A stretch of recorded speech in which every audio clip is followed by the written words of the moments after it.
Hi guys, Cheryl here. I am coming to you live from my home today to talk to you about Recital, frequently asked questions, and kind of just getting you prepared for the next week ahead because it's dress rehearsal week and it's Recital week. Can you believe it? It's so exciting. So I want to get right into those questions, right into our topics, just so that I don't take up too much of your time. But if you are here, if you can give me a little thumbs up or a little heart or make a little comment for me, that would be awesome so I could see you. The screen is always different every time I go live on my phone. I feel like Facebook changes it all the time. So I just want to make sure I see your comments. So if you are here, give me a little comment so I can see you. But anyway, so I want to get started right away with a few housekeeping notes that the Algonquin has asked for me to pass along to you. So, recital this year is June 8th and 9th at the Algonquin Theater. Obviously, our dress rehearsal is this Tuesday, which I believe is June 5th. And we also have a dress rehearsal on June 8th before the show. So there is a recital order that is hanging in the studio and that you have been emailed home. Check which class or which teacher is yours, and then that's the section that's the time you need to be there for the dress rehearsal, either Tuesday or that Friday. So the Algonquin would like for me to remind you about the parking situation. It's going to be a little tricky this year. Dress rehearsal on Tuesday, the Algonquin is actually going to start getting ready for their big annual gala, their big annual event that they have every year. And they have outdoor tents this year, and they're going to start setting them up on Tuesday in order to prepare themselves properly to get ready for that gala. So drop off and pick up for dress rehearsal on Tuesday is going to be a little bit tight. I would suggest parking in the plaza and walking your child up to the theater versus trying to pull into the parking lot and drop off there, because there's only going to be one way in and one way out on that Tuesday. So you really just want to be aware that you give yourself enough time for parking or drop off, etc., as well as an understanding of where you need to park, because it's going to be tight on Tuesday. So just be aware of that.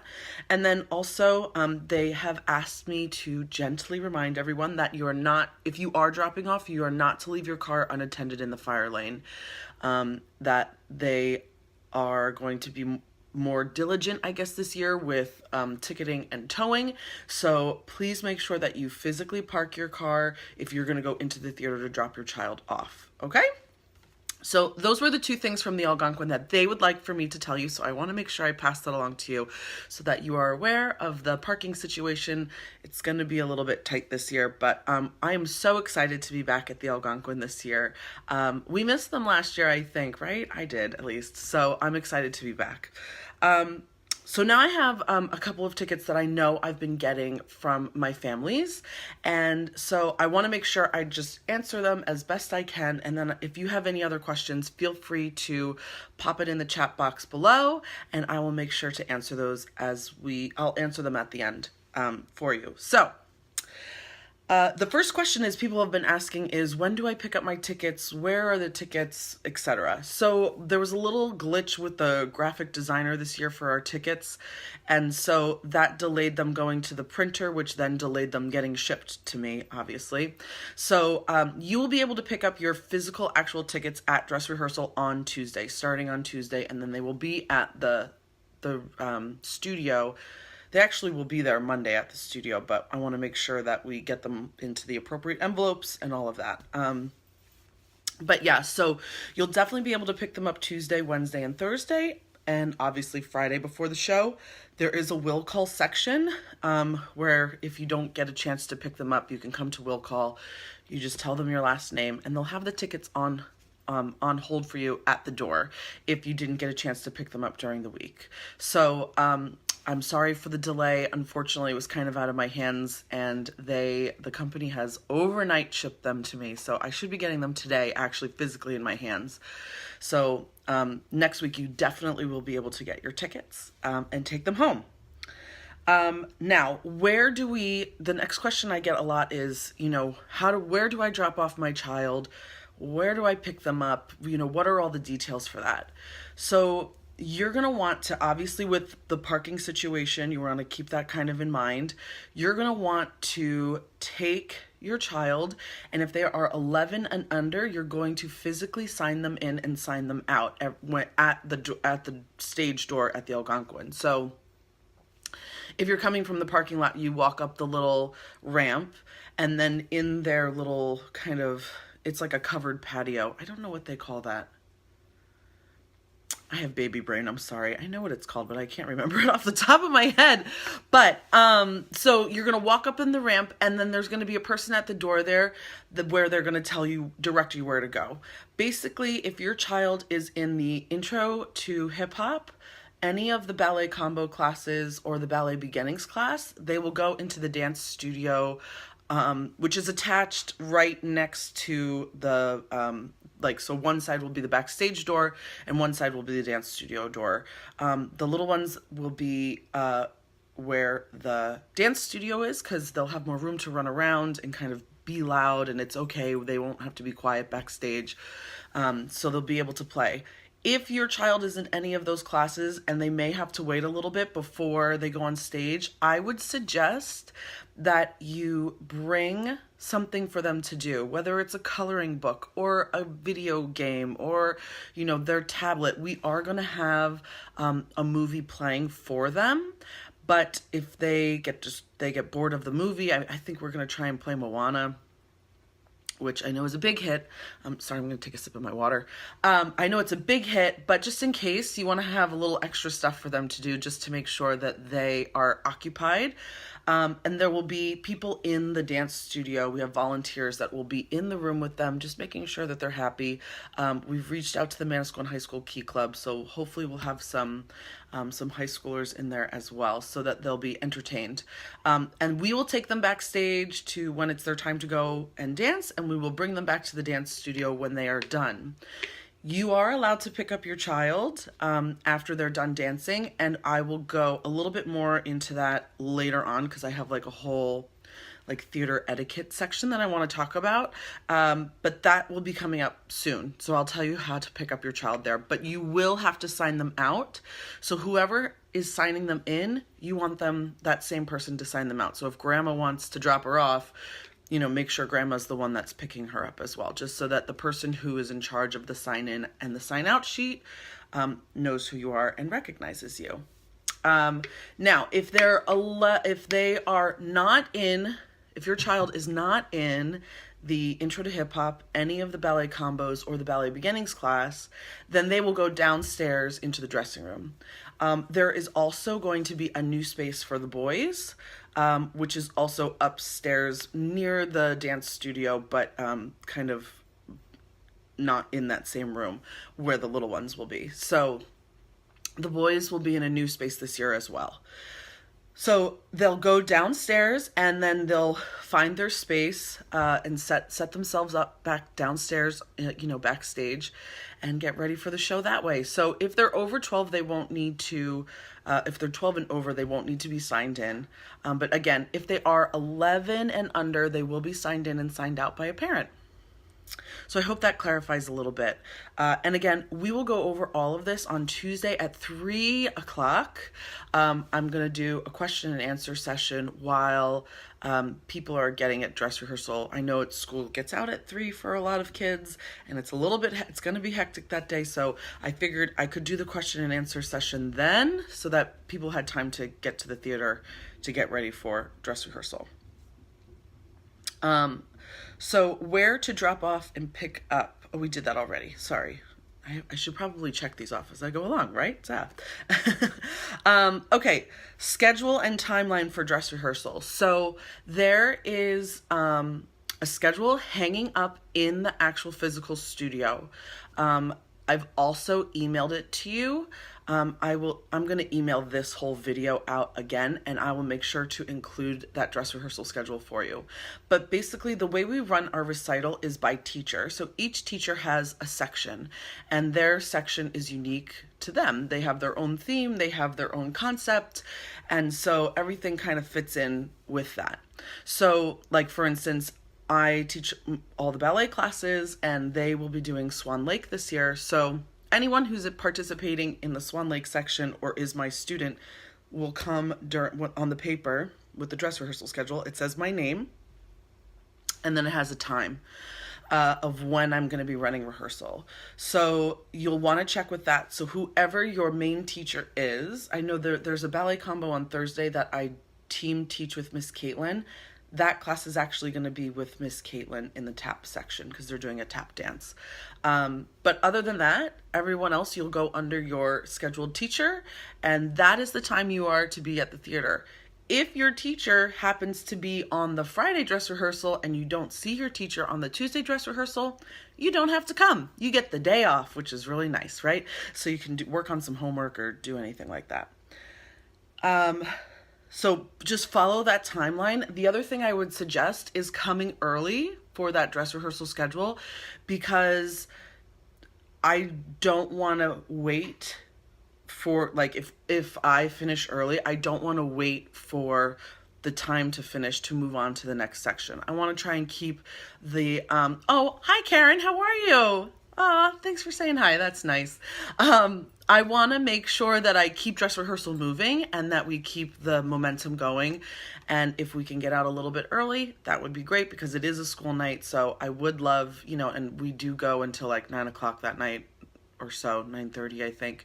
So I know it's going to go kind of late. So we want to try and keep it moving so that we can get the kids out and home and homework and bedtime and nighttime routine and all of that. So please come earlier than the time that is given. I would say a minimum of 15 minutes early. I would come a half an hour early, to be honest. But I'm also kind of crazy with time myself. I hate being late, so I always try to get places extra early. But that's just me. So I would suggest a minimum of 15 minutes early, because we are gonna go. I do plan on just keeping the ball rolling. Hi, Mr. Dan. How are you? Aw, I miss you, Mr. Dan. Can we talk soon? Aw. Okay, so here's some. I'm gonna move into some general theater etiquette, kind of like a theater 101 tip. One of them is the seating at Recital at the Algonquin. We do general admission seating, and in the past it's worked out really well. In the last few years it's kind of been a little bit more chaotic, only because I find people trying to preset seats for themselves, and I don't necessarily think that that's fair, because there are people outside waiting in line to come in and like following the general admission rules. So if you would like a good seat, it is important that you get to the theater and line up at the door with appropriate time. I know there are some families who are dead set on getting front row every year, and they are at that door at least a half an hour ahead of time. So we want to try to respect those people that are following the rules. This year, I reinstated an old thing that we used to do, that actually Mr. Dan used to do, which was allowing the seniors, anyone that's graduating, to be able to rope off seats for their families. I feel like that's kind of a good way to kind of let people who, if you're a senior and you're graduating and you want your family to have good seats, that's right. If you're 5 minutes early or 15 minutes late, that's right, Mr. Dan. Thank you. So funny.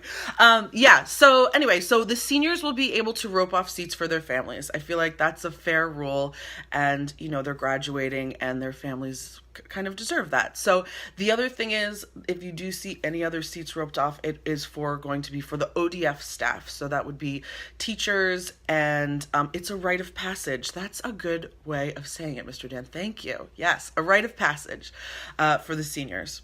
And also the ODF staff. So that would be anyone in the office or my teachers. I know I love to sit in the back personally. I just feel like I get a better view than sitting up close. So if I were to rope off seats, I would rope them off in the back. But, I want to make sure that the seniors get their rite of passage and their families get to sit where they like. Otherwise, I feel like it's really important that we follow the general rule of waiting at the door and making sure that it's fair for everyone otherwise. Because then I would have to probably go to assigned seating, and then that gets kind of hectic on ticket sales day. So it's just easier for everyone if we just follow the general admission seating kind of like rules, unwritten rules. Um, I know I'm 33 weeks, Mr. Dan, with my twin girls, and they're moving like crazy. It's so crazy. I'm hoping I know I was a little bit concerned that I would not make it to recital, that I might give birth early, but I think, knock on wood, oh my goodness, I think I'm going to be fine. I think I'm going to be there, which is great. Um, Also, if you have a person with you who is handicapped, who needs handicapped seating, please shoot me an email. I'll put my email address in the comments below after this video if you do not know it. odfdance@gmail.com. I'll type it into the comments so that you know. But if you have someone who is handicapped with you, you also are allowed to kind of block off seats, because there's specific areas for handicapped people. So I want to make sure that, obviously, if you have someone in a wheelchair or a walker or something like that, that you get those seats. The other thing is, you want to make sure that you wait until a section is over before you get up and go to like help or pick up your child, right? So a lot of times I want to try to keep the milling about between dances to a minimum. So if we could stay in our seats until a section is over before you go and pick up your child. So for instance, anyone that's in my section doing Swan Lake, if your child is done dancing after that whole section, if you could wait until the whole ballet section is completely over, then stand up, because the kids have quick changes and stuff anyway, so there'll be a slight pause. You can stand up then and go pick up your child. I just think that that is more respectful to the people sitting behind you if you're sitting down kind of low, and it just helps with the kind, the person EAP is going to be videoing. You won't see people's heads like getting up in the middle of dances in the video, and it's just going to be more organized that way. So if you could wait until the section is completely over before you move on and go backstage to pick up your child. Your child may come and sit with you. The dancer gets a free ticket, so you do not need to buy a ticket for your dancer, so that's great. They can come sit with you and watch the rest of the show. They do not have to stay backstage, but I just ask, please wait until the entire section is over before you go and help your child or pick them up. And again, if they're 11 and under, you will have to sign them out. So whoever dropped them off, you'll want to make sure that you're the person that's picking them up. Okay? So I think everyone probably would just appreciate that in general. If you want to go and help your child quick change, I would suggest maybe sitting a little bit closer to the back, so it's a little bit easier for you to get backstage and you're not getting up, in the front row and running all the way up the aisle to go out to the back to help your child quick change. I would also suggest, if your child does have a lot of quick changes, maybe set them up with a buddy, someone who's a little bit older. I know even their like fellow classmates would be, that aren't in as many dances, would be more than happy to help quick change. I would just suggest before the show starts, you set them up, you tell them where their costumes are, you get them all situated, and try and let them, do it themselves, which is always great. And there will be people backstage. I've got some runners, some of our ODF alumni I've heard are coming, so they'll be backstage. They're more than capable of helping with quick changes. So I want you as the parent to enjoy the show. So sit back, relax, and just watch your dancers, right? So that's good. For dress rehearsal, this is another question I get, which is, do we wear our costume? Yes, you're going to wear your costume, and yes, you're going to wear your makeup. I want the kids to get the most realistic experience of what it's going to be like when they're on stage with the quick changes and whatnot. So I want to make sure that we get all of that situated for them, so they know what it's going to feel like, so they know if it's going to be a really fast quick change, or their hair is going to be different or whatever.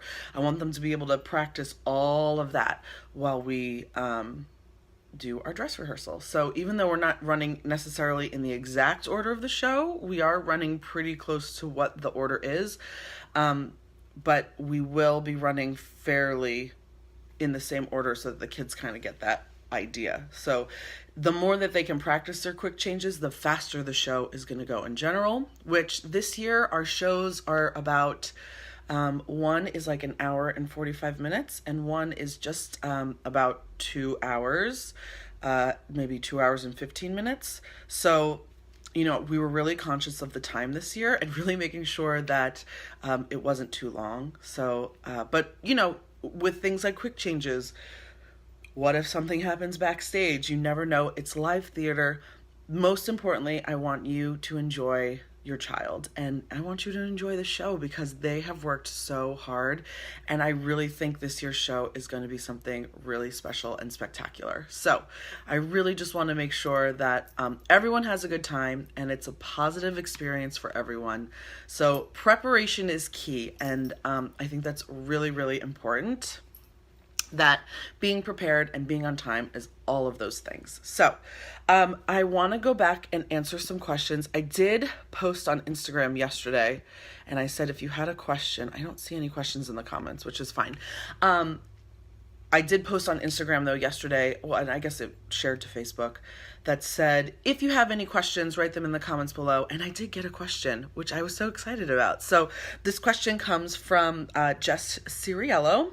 And she wanted to know, what is my top tip for getting wrinkles out of tutus? Which I know for my section, for the ballet section, there is a lot of tutus this year. So, because Swan Lake is a classical ballet, and so we have a lot of tutus. So please check your tutus before the show. Pull them out of the bag.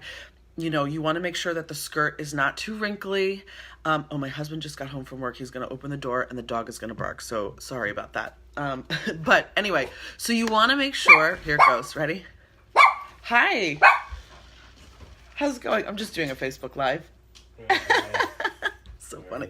It's okay. Too funny. Anyway, I told everyone oh, the dog's going to bark. And sure enough, she did. But she wasn't so crazy, so that's good. Anyway, so my top tip for getting the wrinkles out of tutus would be make sure you pull the tutu out of the plastic bag. You don't want it squished with the rest of the costumes. So if you have your tutu squished with your other costumes right now, go in your closet, pull it out, and let it stand by itself. Also, you'll want to gently tug on the tutu to pull out the wrinkles.